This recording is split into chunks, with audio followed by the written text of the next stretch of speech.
बेजान दिल को, बेजान दिल को, बेजान दिल को तेरे इश्क ने जिंदा किया। फिर तेरे इश्क ने ही इस दिल को तबाह किया। तड़प तड़प के इस दिल से आह निकलती रही, मुझको सजा दी प्यार की। ऐसा क्या गुनाह किया कि लुट गए, हाँ लुट गए, कि लुट गए हम तेरी मोहब्बत में। तड़प तड़प के इस दिल से आह निकलती रही, मुझको सजा दी प्यार की। ऐसा क्या गुनाह किया कि लुट गए, हाँ लुट गए, कि लुट गए हम तेरी मोहब्बत में। बंजारा बीट में आपका स्वागत है। मैं हूं ज्योति प्रकाश खरे और आज हम आपको मिला रहे हैं एक सुरीली आवाज के धनी। उनको कौन नहीं जानता। चलिए उनसे सीधे पूछते हैं कि इस यात्रा में, संगीतमय यात्रा में, उन्होंने अब तक इस मुकाम को पहुंचे कैसे हैं। नमस्कार जमील भाई। नमस्कार। नमस्कार जमील भाई, आपको कौन नहीं जानता। बुंदेलखंड, झांसी, सब जगह आप जाने जाते हैं। हर प्रोग्राम की आप शान बनते हैं। कैसे आपने ये यात्रा शुरू की, शुरू से बताइए। मुझे एग्जैक्टली अब याद तो नहीं आता मैंने कब शुरू की, लेकिन शायद आफ्टर 12 मुझे बचपन से वैसे गाने का शौक था। मेरे एक बड़े भाई हैं, उनका नाम है जावेद कुरैशी जी, और मैं उनको बचपन में गाते हुए देखता था। तो मुझे लगता था कि जब वो गाना गाते थे तो बड़ी कशिश उनकी आवाज़ में थी। मतलब मैं बहुत अट्रैक्ट हो जाता था उनकी आवाज़ सुन के। तो मुझे लगता था कि यार ये काम बहुत अच्छा है, लोग इसको अप्रिशिएट करते हैं और बड़ा तालियां बजाते थे, उनको स्वागत करते थे उनका। तो मुझे उनको देख के बड़ी प्रेरणा मिली और मैं आज भी अपना गुरु उनको मानता हूँ। एक्चुअली उनको देख के मुझे प्रेरणा मिली। तो मुझे लगा, तो मैं उनके सामने मैंने गाना शुरू किया। तो मुझे बहुत डांटते थे वो कि ऐसे नहीं, ये तुम यहाँ गलत गा रहे हो, ऐसे गलत गा रहे हो। तो उन्होंने, जी हाँ, तो मैं उनको देखते देखते मैं गाना सीख गया और आज भी मैं उनको अपना गुरु मानता हूँ। अच्छा, कहीं से कोई आपने स्पेशल शिक्षा इसकी ली नहीं? हाँ बिल्कुल, वैसे पर्टिकुलर शिक्षा तो नहीं ले पाया, बल्कि मैं बड़ा फनी इंसिडेंट्स आपको बताऊंगा। हमारे घर में क्या है कि वो माहौल ऐसा था नहीं म्यूजिक का, और मेरी मम्मी बड़ी स्ट्रिक्ट थी। उनका कहना ये था कि आपको सिर्फ पढ़ाई करना है, आपको इसके अलावा कुछ सोचना नहीं है। तो गणेश मंदिर जो हमारे यहाँ है, मैं कभी वहाँ से निकलता था तो मैं मतलब उधर देख भी नहीं पाता था, क्योंकि मम्मी के इंस्ट्रक्शन थे म्यूजिक में बिल्कुल नहीं। उनको लग रहा था कि मेरा कुछ म्यूजिक में रुझान है, तो बट उनका मतलब ये था कहीं डिस्ट्रैक्ट ना हो जाए, तो सिर्फ पढ़ाई पे फोकस रहता था। तो मतलब बड़ा सख्त मेरी मम्मी थी। मुझे टीवी जब आता था तो आप देखते थे, पहले लोग वीसीआर लाते थे, फिल्में देखते थे, बट मेरे को खास हिदायत थी कि मैं जा नहीं सकता था। तो एक बार मैं वो अपने जावेद भाई का प्रोग्राम देखने चला गया। उसके बाद मम्मी को बताया नहीं, चुपके से उनका प्रोग्राम देखने चला गया। उसके बाद बढ़िया तबीयत से मार पड़ी। फिर मम्मी को बाद में लगा कि खातिरदारी हुई। हाँ बढ़िया खातिरदारी हुई। म्यूजिक में उनका मन नहीं था कि मैं कुछ करूँ। फिर धीरे धीरे उनको लगा कि यार ये बंदा मानेगा नहीं। उनको लगता होगा कि शायद आपकी पढ़ाई पे इसका असर आएगा। हाँ। अंततः आपने पढ़ाई कहाँ तक की? हाँ नहीं, खैर पढ़ाई तो मैंने कंप्लीट की। मैंने एमएससी मैथमेटिक्स से किया और मैंने उसके बाद फिर एमबीए भी किया मैंने, और पढ़ाई मैंने पूरी की, लेकिन साथ साथ म्यूजिक का अपने जारी रखा। और क्लास 5th में मुझे याद है मैंने पहली बार गाना गाया था। और स्कूल में जब मैं छोटा था तो टीचर्स हमारी, उनको मालूम था कि ये बढ़िया कल्चरल एक्टिविटीज में मैं बचपन से मुझे लगता था, तो मैं उसमें पार्टिसिपेट करता था। तो कहाँ पढ़े क्लास 5 में आप? एक शहर में स्कूल होता था, आदर्श बाल मंदिर, हाँ, बड़ा फेमस, नदिया बाजार में। उसमें मैंने 8th तक अपनी एजुकेशन दी। उसके बाद फिर मैं जीआईसी में 9th में चला गया। 12th मैंने जीआईसी से किया। उसके बाद बीबीसी से मैंने ग्रेजुएशन किया अपना। देन बीकेडी से मैंने अपना पोस्ट ग्रेजुएशन किया और फिर मैंने एमबीए किया। तो उसके बाद जॉब मैंने की। जॉब के दौरान ही क्या हुआ कि एक स्टार प्लस पे प्रोग्राम आता था। जॉब कहाँ पाई आपने? जी, मैंने सबसे पहले जॉब किया था, एक कुरियर कंपनी थी स्काई पे कुरियर। उसमें मैं एज ए ब्रांच मैनेजर काम किया। मैंने बहुत पहले स्टार्ट किया था, 97 में पहला जॉब किया था मैंने। तो वहाँ से ही मैंने अपना कैसेट, पहले कैसेट भेजा जाता था, तो मैंने मेरी आवाज़ सुनो में अप्रोच किया। तो मेरे एक और भाई हैं, मेरे कज़न हैं परवेज़ कुरैशी साहब, तो उन्होंने मेरे को मेरी आवाज़ सुनो में पहुँचाने में बहुत हेल्प की। उन्होंने किसी तरह से मेरी कैसेट वहाँ तक पहुँचाई, तो उन लोगों ने मेरी कैसेट सुनी, तो उन्होंने मुझे ऑडिशन के लिए बुलाया मुंबई। तो हम मुंबई गए ऑडिशन के लिए, वहाँ पर ऑडिशन दिया। तो जब उन्होंने मुझे बताया कि मैं फाइनली सिलेक्ट हो गया हूँ, मतलब, तो मैं बड़ा सरप्राइज हो गया। मुझे यकीन नहीं आ रहा था कि मैं शायद सिलेक्ट हो गया हूँ, क्योंकि उन दिनों सिलेक्शन बहुत मुश्किल होता था, हर आदमी वहाँ पहुँच नहीं पा रहा था। मैंने उनसे पूछा, मैंने कहा अरे श्योर कि मैं टीवी पर आऊँगा? तो उन्होंने मुझे कंफर्म किया। उसमें यश चोपड़ा जी की मिसेस का प्रोग्राम था, यह पामेला चोपड़ा जी उनका वो शो था, तो उसमें अनु कपूर जी होस्ट थे। तो मेरा पहला जो सीरियल था वो यही था, मेरी आवाज़ सुनो, अनु कपूर जी के साथ स्टार प्लस पे 98 में ये पहली बार मैंने करवाया। तो वहाँ पर मैंने परफॉर्म किया। उसके बाद फिर उसी शो के दौरान, शूटिंग के दौरान, मेरी वहाँ पर किसी, मैं नाम भूल रहा हूँ, एक लेडी है, उनसे मेरी मुलाकात हुई। इनफैक्ट उन्होंने मुझे अप्रोच किया, शायद मेरा उनको जो भी अच्छा लगा हो, तो उन्होंने मुझे फिर फरीदा लाल जी का एक शो था स्टार यार कलाकार, सोनी पे आता था, तो उन्होंने मुझे उसमें उस शो में बुलाया। उसमें मैं मुकुल देव के साथ और स्मृति मल्होत्रा एक एक्टर है, उनके साथ मैंने वो इवेंट किया, परफॉर्मेंस किया। तो इत्तेफाक से पहले वो रिलीज हुआ, बाद में मेरी आवाज़ सुनो का आया। फिर उसके बाद उन्हीं के थ्रू मुझे सोनी पे ही पंकज उदास जी का एक शो आता था, स्टार, वो आधा वर्षे प्रोग्राम था गज़लों का, उसमें भी मैंने कुलदीप सिंह जी म्यूजिक डायरेक्टर थे, उनके साथ मैंने उनके एपिसोड में परफॉर्म किया। तो इस तरह से मैं टीवी शोज में आया। लेकिन इसके पहले की बड़ी फनी घटनाएं ये हैं कि मैं झांसी में, जो मैं अपने भाई की बता रहा था, तो वो जिस ऑर्केस्ट्रा में थे, एक ऑर्केस्ट्रा थी स्वर सरगम ऑर्केस्ट्रा, उसमें शांता प्रसाद जी स्थानीय एक ऑर्केस्ट्रा था। तो पहली बार जब मैं उनके यहाँ गाने गया, तो अब चूंकि वो जानते नहीं थे कि मैं गा सकता हूँ कि नहीं गा सकता हूँ, तो होता है कॉन्फिडेंस नहीं आता है लोगों को। तो मुझे आज भी याद है, पहला गाना जब उन्होंने मुझे दिया, तो मैं उनसे पूछ रहा हूँ कि अब मैं जाऊँ गाने, अब गाने जाऊँ, पता चला पूरा प्रोग्राम खत्म होने वाला है, अब इंस्ट्रूमेंट खुल रहे हैं, पैकअप हो रहा है। तब उन्होंने कहा भाई आप एक गाना गाइए।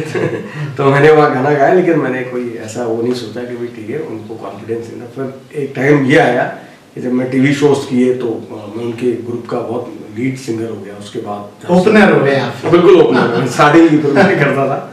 तो उसके अलावा झांसी के और भी सारे जो और कौन से झांसी के ऑर्केस्ट्रा, जैसे यंग्स ऑर्केस्ट्रा जो है, उनके यहाँ भी उन्होंने मुझे अप्रोच किया। तो इस तरह से ऑर्केस्ट्राज में गाते गाते फिर लोगों को पता चला। तो क्या हुआ कि अपने जॉब के दौरान, जब मैं कुरियर कंपनी में काम कर रहा था, तो जब मैं शूटिंग पर गया मेरी आवाज़ सुनो की, तो मैं स्टूडियो जा रहा था मुंबई में। तो ऐसे ही बस से जा रहा था, मैं बड़ा ऑब्जर्विंग नेचर का आदमी हूँ। मैं देखा, मैंने एक छोटा सा बोर्ड लगा हुआ है, एफएक्स रिकॉर्डिंग स्टूडियो। मैंने कहा पता नहीं क्या है। इत्तेफाक से वो वीरा देसाई रोड अंधेरी में एक जगह है, वहाँ पर शूटिंग के पास में ऐसे ही टहल रहा था, मुझे बोर्ड दिखाई दे गया बस से। जब मैं दोबारा लौट के आया, मैंने कहा देख कर आते क्या है स्टूडियो, क्या है। मैंने चूंकि मुंबई का कभी कोई स्टूडियो देखा नहीं था, तो मैं गया भाई स्टूडियो में, देखा वहाँ पे बिल्कुल खुला हुआ स्टूडियो, कोई नज़र नहीं आ रहा। मैंने कहा पता नहीं कैसा स्टूडियो है, कोई दिख ही नहीं रहा यहाँ पर। तो मैं आवाज़ लगा रहा हूँ कि भाई कोई है, मुझे बात करना है, कैसे रिकॉर्डिंग करूँ, क्या करूँ, कोई नहीं मिल रहा। मैं बाहर आ गया, तो एक सज्जन मुझे मिले, तो मैंने उनसे कहा यार ये स्टूडियो में कोई है नहीं है, मुझे बात करना है। अब मुझे डर लग रहा है, स्टूडियो खुला हुआ है कि कोई बोले भाई कहाँ घुसे चले आ रहे हैं आप, भी नहीं रहा कोई।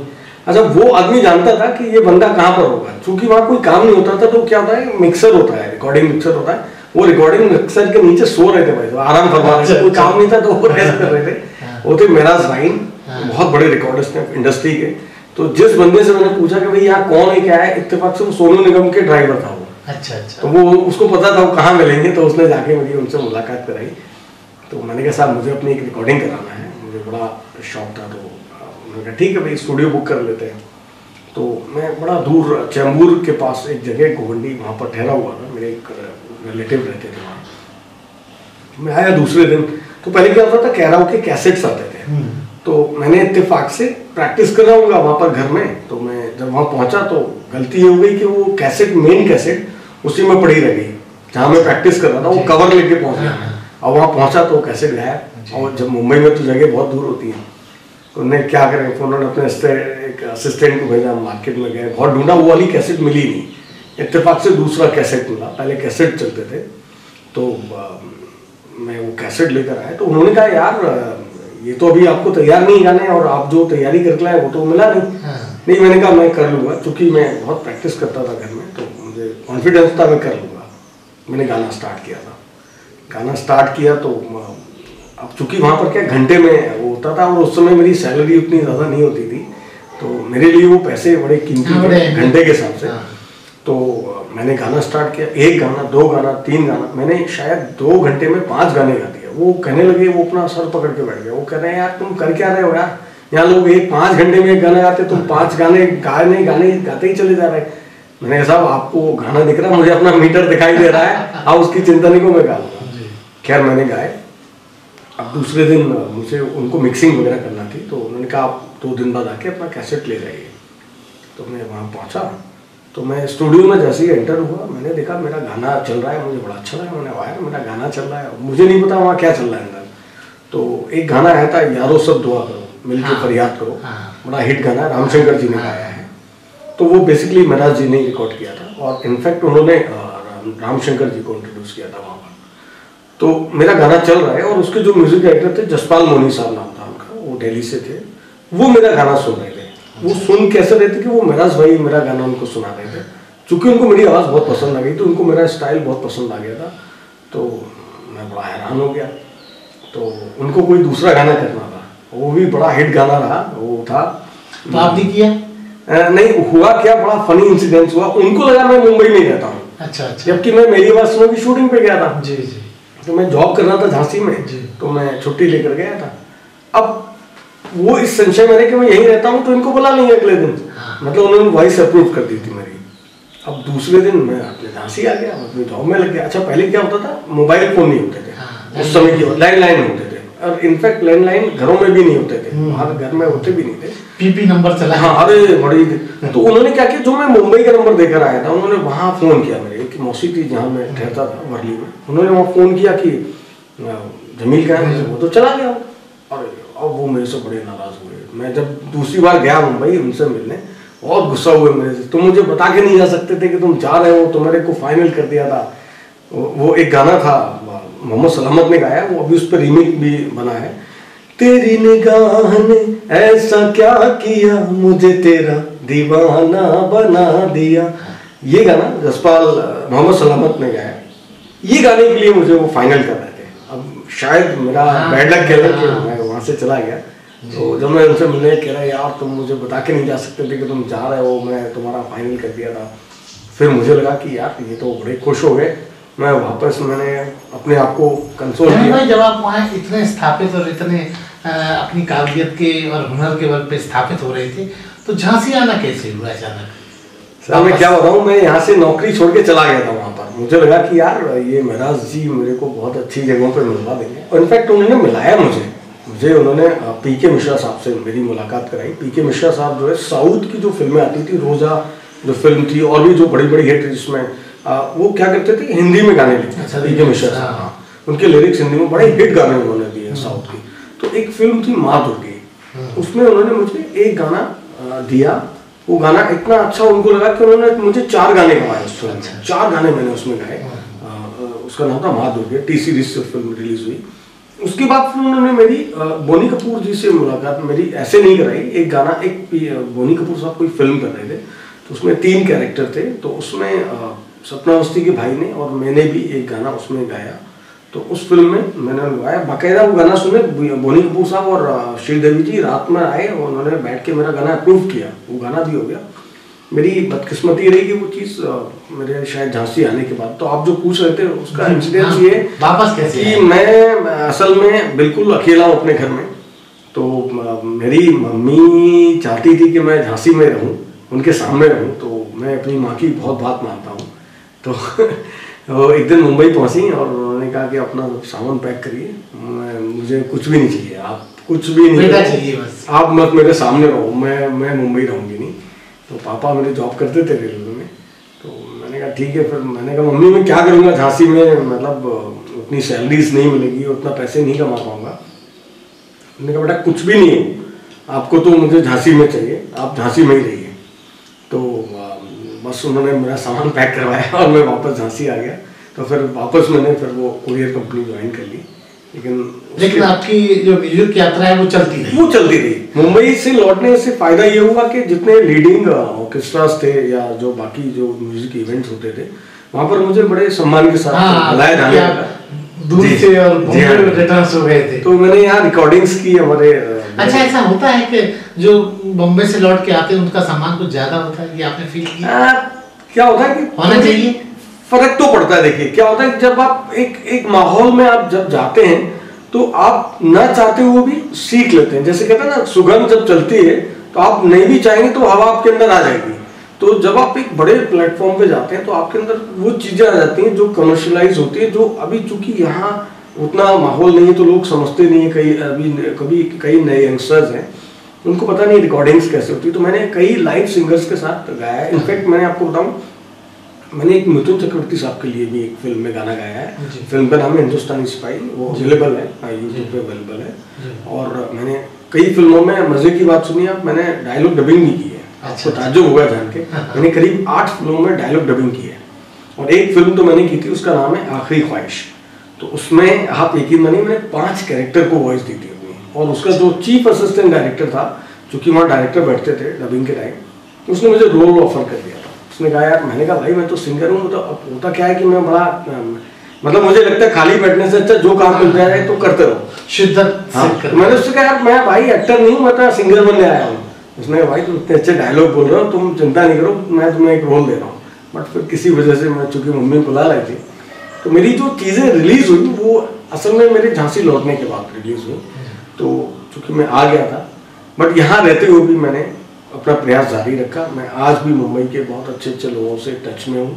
वर्तमान में क्या कर रहे हैं आप? क्या आपका नया अचीवमेंट्स है जो दर्शकों को पता ही नहीं, आप उनको बताइए। देखिए अचीवमेंट तो यही है कि मैंने थोड़ा सा अपना चेंज किया है। मैं पहले भी अपने गाने बनाता था। मैं जब 10th में था, मुझे नहीं पता मैंने कैसे गाना बना लिया, मुझे बिल्कुल भी नहीं पता नहीं कैसे। लिखते भी आप थे? लिख इसलिए लिया था, वैसे लिखना मेरा वो शौक नहीं था। चूंकि मैंने ट्यून बनाई तो अब ट्यून के लिए शब्द चाहिए। तो अब मैं तो जानता नहीं था कि मैं किससे शब्द लूंगा, कोई मुझे क्यों देगा शब्द। तो मैंने उस पर अपने शब्द भी लिख दिए। लकीली वो शब्द बड़े अच्छे बन गए, तो मैंने गाना बना लिया। बट वो बात आई गई हो गई। अभी फिर मुझे रियलाइज हुआ कि मैं गाने बहुत अच्छे बना सकता हूँ।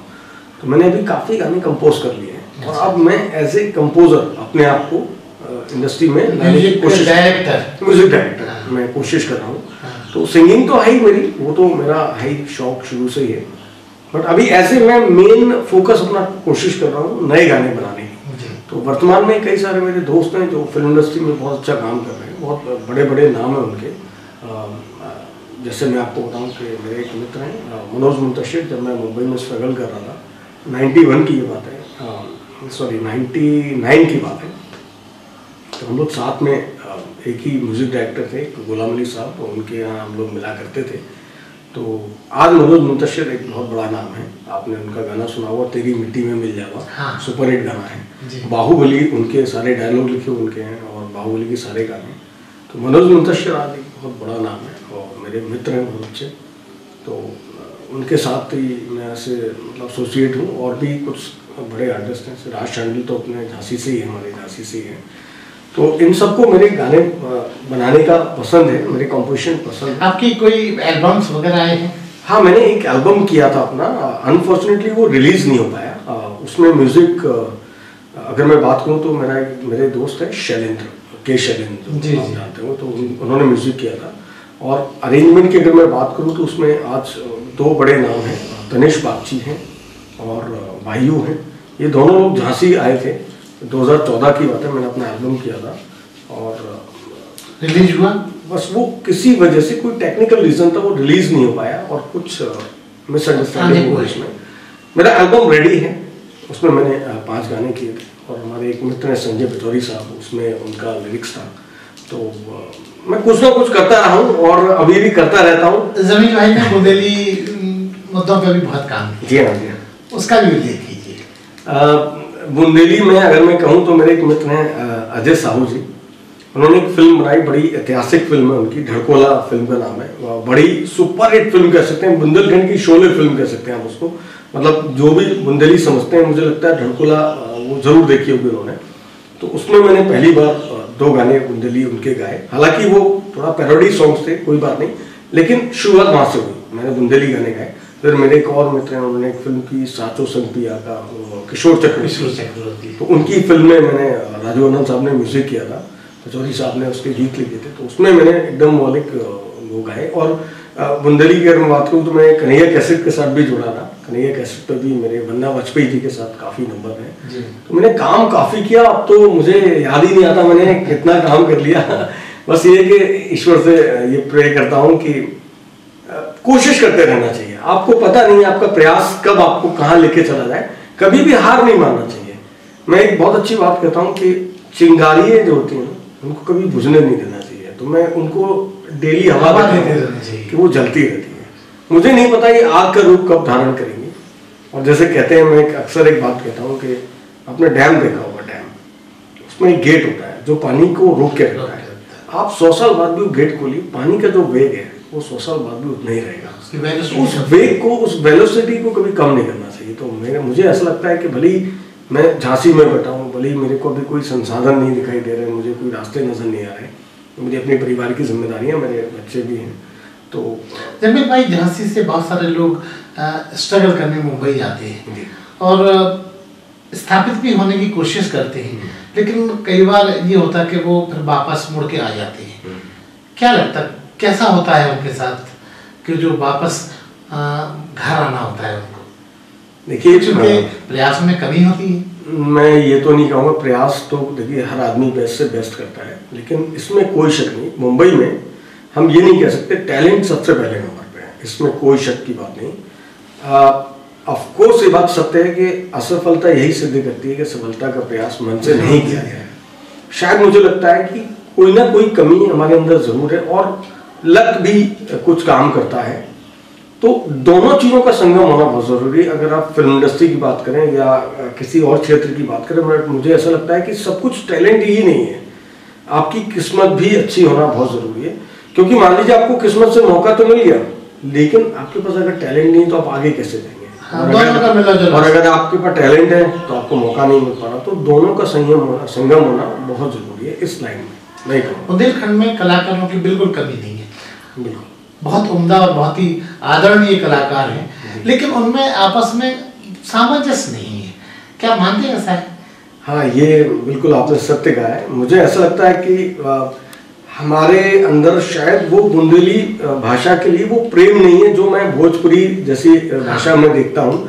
वहाँ के लोग अपनी इंडस्ट्री को आगे बढ़ाने के लिए क्या त्याग हो सकता है, क्या मतलब उन्होंने अपनी इंडस्ट्री को इतना ऊपर उठा लिया कि आज फिल्म स्टार्स, अमिताभ बच्चन जैसे लोग, एकता कपूर जैसे लोग, बड़े बड़े लोग भोजपुरी में फिल्में बना रहे हैं।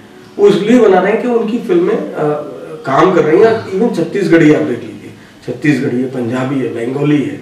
तो अभी यहाँ पर थोड़ा सामंजस्य की कमी है, शायद यहाँ पर संसाधन की कमी है। लेकिन मैं चाहूँगा कि यहाँ के जो फाइनेंस कर सकते हैं उन्हें लोगों को एकजुट करना चाहिए, क्योंकि अगर यहाँ इंडस्ट्री डेवलप हो गई तो डेफिनेटली लोगों को बाहर जाने की जरूरत नहीं चाहिए। क्योंकि अब यूट्यूब एक ऐसा माध्यम है जहाँ से जरूरी नहीं, अब वो दौर खत्म हो गया कि आपको अगर सक्सेसफुल होना है तो आप, अभी मैं देखता हूँ कई टीवी शोज में, अभी मैं देख रहा था शायद कल परसों की बात है, इंडियन आइडल में 2 लड़कों का वीडियो वायरल हुआ। इतना वायरल हुआ कि मतलब उन्होंने उन लोगों को ढूंढ निकलवा के सीधा मंच पे आके खड़ा कर दिया। मतलब आप देखिए कितनी बड़ी बात है।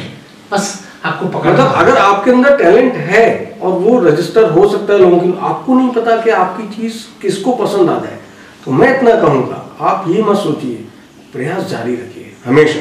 क्योंकि हम मौका मौका मौका कहते हैं, जिस दिन हमें मौका मिल गया तो क्या हम उस मौके के लिए तैयार हैं? तो हमें अपने आप को उस मौके के लिए हमेशा तैयार रखना चाहिए। क्योंकि किस्मत ने अगर किसी दिन आपको मौका दे दिया तो क्या आप उस मौके के लिए तैयार हैं? क्या आप उस चीज़ के लिए प्रिपेयर्ड हैं? हम नेशनल लेवल पे हो चाहे लोकल लेवल पे हो, लेवल कुछ नहीं होता है सर। प्रयास, आपके अंदर वो कॉन्फिडेंस होना चाहिए कि जिस लेवल पे भी आपको मौका मिले आप उसका भरपूर फायदा उठाएं। जमील भाई, गायकी में तो आप का स्थान बहुत अनमोल है। असल में जमील भाई अंदर से कैसे, जमील भाई गायकी के अलावा और क्या क्या शौक रखते हैं? मैं बचपन में पेंटिंग किया करता था। मेरे पापा, आपको बताना चाहूँगा, मेरे पापा रेलवे से वैसे रिटायर्ड हैं। मेरे पापा पहले पेंटिंग किया करते थे। अच्छा। तो डिपार्टमेंट में नहीं करते थे एक्चुअली, जॉब से पहले मेरे पापा टॉकी जॉब पे उसमें बनाया। तो मैं पापा के साथ जाता था, वो काम करते थे। मैं छोटा था, साइकिल थी पापा के पास, तो मैं उनके साथ चला जाता था। अच्छा, पहले इतना टीवी भी तो था नहीं, तो मैं पापा के साथ जाता था। वो पोस्टर बनाते थे, तो मैं कई बार हाँ, तो जो प्रोजेक्टर जहाँ से चलता है थिएटर में, तो वहाँ पर जो होल्स बने होते हैं, मैंने कई फिल्में वहाँ से देखी हैं। तो एक फिल्मों का एक क्रेज था, तो पापा की वजह से मुझे पेंटिंग का हुआ है। तो जैसे मैं आपको बता रहा था, मेरी मम्मी बड़ी सख्त थी, तो मुझे ये इंस्ट्रक्शन थे कि मैं घर के बाहर से 2 काम कर सकता था। या तो पढ़ाई कर सकता था, और पढ़ाई नहीं कर रहा हूँ तो टीवी तो होती नहीं थी, तो या तो मैं कॉमिक्स पढ़ता था या मैं पेंटिंग किया करता था। तो मैं पेंटिंग बहुत बनाया करता था, तो मैंने काफ़ी पेंटिंग्स बनाई। तो पेंटिंग का मुझे बड़ा शौक था। और क्या शौक है आपके? शौक तो सच बताऊँ, गाने का ही बहुत ज़्यादा था।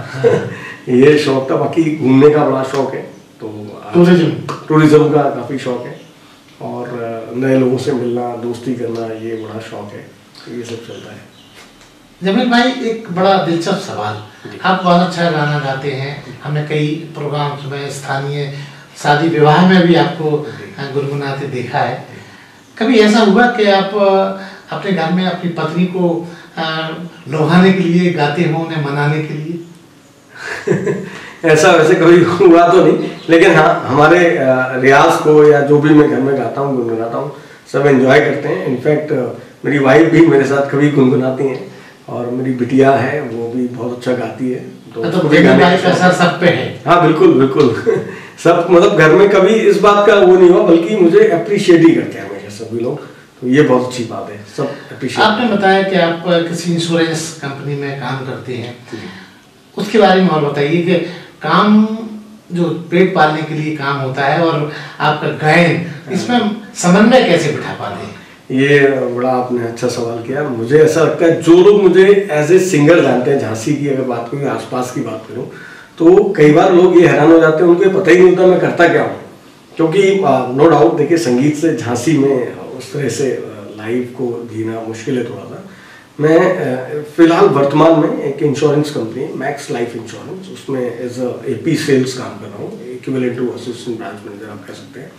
तो मैं पहले SDFC में था, उसके बाद मैं 2007 में मैं मैक्स लाइफ में आ गया, और वहाँ मैंने अपना काम शुरू किया।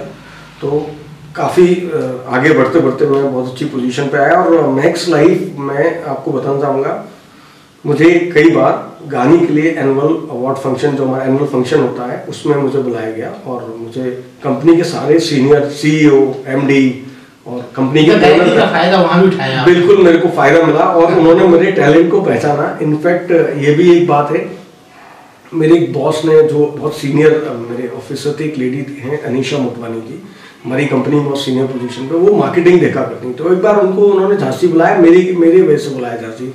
उन्होंने मेरा गाना सुना तो बड़ी खुश हो गई मेरे गाने से। फिर उन्होंने मुझे, एक हमारा थीम सॉन्ग बन रहा था हमारी कंपनी का, तो उन्होंने मुझे मुंबई भेजा। वो गाना कर रहे थे शंकर एहसान लॉय। फिर अनफॉर्चुनेटली वो शंकर एहसान लॉय जी का गाना नहीं हुआ, एक दूसरे म्यूजिक डायरेक्टर, बट उन्होंने मुझे मुंबई भेजा। तो मुझे कंपनी वाले अभी ये हो गया कि एनुअल फंक्शन में मुझे अपने आप बुलाने लगे। तो ये मुझे बड़े कंपनी आपको दोहरी योग्यता मानती है। हाँ, गायकी भी, और आप काम तो खैर करते ही हैं उनका। ये देखिए, काम तो चल ही रहा है, और बहुत अच्छा काम चल रहा है। और आपको एक और बड़ी ताज्जुब होगा ये जानकर, अभी जब लॉकडाउन की स्थिति चल रही थी, मैं आपको बताऊं, मैं इंडिया में टॉप 3 पोजीशन पे पहुंच गया था मैक्स लाइफ में। इतना अच्छा ईश्वर की कृपा से काम हुआ, तो खुदा करम है कि मैं उसमें भी बहुत अच्छा अपना काम किया है। तो कई बार मैं हैरान हो जाता हूँ, झांसी में लोग मुझसे पूछते हैं, यार आप सिंगिंग के अलावा क्या करते हैं? तो चूंकि उनको पता नहीं रहता है कि मैं मैक्स भी काम करता हूँ, तो जो लोग मुझे एज ए सिंगर जानते हैं, वो हैरान हो जाते हैं कि अच्छा आप मैक्स में भी काम करते हैं। और जो मैक्स में, जिनको पता नहीं मैं सिंगर हूँ, तो जब वो मुझे गाते देखते हैं, तो वो कहते हैं अच्छा यार आप सिंगर भी हैं, आप गा भी लेते हैं। तो इंश्योरेंस सेक्टर में है, तो लोग आमतौर पर इंश्योरेंस सेक्टर से लोगों से कतराते हैं, तो आप क्या उनको गाना गा के लुभा के? नहीं यार, ये बड़ा अच्छा सवाल है। मैं कभी भी लोगों को, देखिए, पीछे नहीं पड़ता हूँ। और मैं ऐसा मानता हूँ कि जो मेरी टीम है, मेरा जो प्रोफाइल है वो ये है कि मुझे अपनी एक टीम बनाना होती है, फिर उस टीम के जो कॉन्टैक्ट्स होते हैं उनसे मिलना होता है। तो मैं कोशिश करता हूँ अपने लोगों से इंश्योरेंस की कमी बात करते हैं कि लोग इंश्योरेंस वालों को देख के थोड़ा कतराने लगते हैं, बल्कि ऐसा कभी नहीं हुआ। बल्कि आपसे आपकी आवाज सुनने का जो जादू है वो जरूर आपके पास आता है। बल्कि शायद उल्टा होता है, मुझसे लोग उल्टा पूछ लेते हैं कि भाई आप बताओ कुछ इंश्योरेंस में क्या है, तो मैं उनको बताता हूँ। तो पहले ही बना के रखता हूँ। आवाज का जादू यहाँ भी चलता है। फायदा तो मिलता है, देखिए उसका फायदा मिलता है कि उन्हें कहीं ना कहीं लोग मेरे म्यूजिक को पसंद करते हैं। तो मोहब्बत। जमील भाई, एक और बड़ा महत्वपूर्ण सवाल, आगे के आपकी जो प्रोजेक्ट्स हैं, जो आपका ड्रीम है, वो भी आप हमसे शेयर कर। मेरा अभी ऑनेस्टली बोलूँ, मेरा जो ड्रीम है, सिंगिंग तो है ही मेरा, बट मैं ऑनेस्टली आपको बोलूँगा, मैं इसमें एज ए कंपोजर आने के लिए पूरी कोशिश कर रहा हूँ। मैंने काफ़ी सारे गाने बना के रख लिए हैं और मेरे कई गाने लोगों तक रजिस्टर्ड भी हो चुके हैं। बस ये किस्मत की बात है कि उनको कब एक मुकाम मिल जाए ये मैं नहीं कह सकता, लेकिन मेरे कम से कम 5 गाने बहुत अच्छे अच्छे लोगों ने सिलेक्ट करके रखे हुए हैं। आप यकीन मानिए, कभी भी किसी भी लेवल पे वो कभी भी बाहर आ सकते हैं। और कहते हैं कि आशा कभी नहीं छोड़ना चाहिए जी। कम से कम वो आपको एक एनर्जी देती है कुछ करने की, कुछ सोचने की। तो मैं चलते फिरते कभी भी बड़ा फनी इंसिडेंट्स होता है। कई बार लोग मुझे बोलते हैं, मैं जैसे कहीं कॉल पे जा रहा हूँ, कुछ जा रहा हूँ, एकदम से आइडिया आता है मुझे कोई, मैं रुक जाता हूँ, मोबाइल निकालता हूँ, उसको रिकॉर्ड कर लेता हूँ या गुनगुनाता हुआ जा रहा हूँ। तो कहते हैं यार तुम करते क्या, जाते हुए ऐसा लगता है वो। कई लोग मेरे दोस्त मेरा मजाक उड़ाते हैं कि मुकद्दर का सिकंदर में था, बाइक चलाते हुए गाना गाता जाता है। तो चलता रहता है कुछ ना खुद को सहेज के रखने का अंदाज आपका अपना है। सर मैं बताऊं, मैं सबसे पहले मेरा ऐसा मानना है, इंसान को अपने आप को खुश रखना चाहिए सबसे पहले। अगर आप खुश हैं, खुश मिजाज हैं, आपसे मिलकर लोगों को बहुत अच्छा लगेगा। अगर हम बहुत ज़्यादा सैड रहेंगे, बहुत ज़्यादा अपनी मतलब कहते हैं ना कि जो हमारे पास अच्छा है उसको सजो के रखिए। दर्द कोई शेयर नहीं करना चाहता। कोई भी आदमी देखिए पॉजिटिव लोगों से मिलने में उनको अच्छा लगता है। तो मैं सबसे पहले कोशिश करता हूँ मैं अपने आप को खुश रखूँ। और मुझे लगता है कि चूंकि मैं अपने आप को खुश रखता हूँ तो लोग शायद मुझसे मिलकर बहुत खुश होते हैं। और लोगों का प्यार है, मुझे तो अभी तक ऐसा कुछ लगा नहीं। जो भी लोग मुझसे मिलते हैं तो अच्छा ही लगता है और सभी मेरे दोस्त बन जाते हैं। इनफैक्ट मैं सबको अपना दोस्त बना लेता हूँ। मैं सबसे प्यार करना चाहता हूँ, प्यार बांटना चाहता हूँ। जमील भाई, बंजारा बीट एक एकेडमिक और इंफॉर्मेशन देने वाला चैनल है जी, शिक्षाप्रद चैनल है। हमारे दर्शकों को आप अपने मीठे अंदाज में क्या संदेश देना चाहेंगे? बिल्कुल, आपका जो प्रयास है मैं बड़ा खुश हूँ इस बात से। आप बिल्कुल उसी सिद्धांत पे काम कर रहे हैं जो मैं सोच रखता हूँ कि हम यही क्यों सोच के बैठ जाएं कि हमारे पास ये संसाधन नहीं है, ये संसाधन नहीं। कुछ नहीं होता है संसाधन, संकल्प होना चाहिए। अगर संकल्प है तो संसाधन अपने आप बनते चले जाएंगे। और आप जो प्रयास कर रहे हैं, मैं इस प्रयास को सैल्यूट करूंगा सर। आपको नहीं पता आप जो प्रयास कर रहे हैं वो कितनी ऊंचाई तक चला जाए। आप बस प्रयास करते रहिए, आपको नहीं पता छोटा बड़ा। कई बार क्या होता है, हम बहुत प्लानिंग करते हैं, वो प्लानिंग फेल हो जाती है। और कई बार हमने जो सोचा ही नहीं हो, पता नहीं कहाँ से हमसे ऊपर वाला क्या काम करवा दे, हमें पता ही ना चले और हम किस ऊंचाई तक पहुँचे। तो मैं आपके चैनल के माध्यम से लोगों को यही संदेश देना चाहूँगा कि आप प्रयास जरूर करिए, अपने अंदर की प्रतिभा को पहचानिए। खुदा ने हर इंसान को कोई एक ऐसी प्रतिभा दी है जिसको उसको खुद खोजना होगा, उसको ये पता करना होगा कि उसका क्या उसके अंदर क्या प्रतिभा है, उसको निखारने का काम उसे खुद करना पड़ेगा। तो मैं चाहूँगा कि बंजारा बीट्स के माध्यम से लोग अपनी प्रतिभाओं को पहचाने और बंजारा बीट्स उनको आगे लेकर आए। यही शुभ। एक और आखिरी सवाल बड़ा चटपटा याद आ गया आपकी मीठी बातों से। क्या अगले जन्म में, हालांकि जन्म अगला हो ना हो ये मैं कुछ नहीं कहता, लेकिन कल्पना की बात है, तो क्या अगले जन्म में वापस जमील ही बनना चाहेंगे या कुछ और मॉडिफिकेशन करेंगे अपने आप में? देखिए, बड़ा वैसा क्वेश्चन है क्योंकि हमारे यहाँ जन्म में चूंकि माना नहीं जाता। सिर्फ कल्पना की बात। अगर कल्पना करेंगे तो ऑफकोर्स और अच्छा क्या हो सकता है वो देखेंगे। उससे बेस्ट अभी जो कर लिया है उससे आगे ही जाना है। उससे अगर होगा तो और आगे ही आगे जाना है, आगे ही जाना है, पीछे कभी नहीं आना है। तो ये थे जमील भाई जो अपनी मिठास से हमको सराबोर कर रहे थे। बंजारा बीट इनके उज्जवल भविष्य की कामना करता है और इनकी दीर्घायु की भी कामना करता है। धन्यवाद। नमस्कार।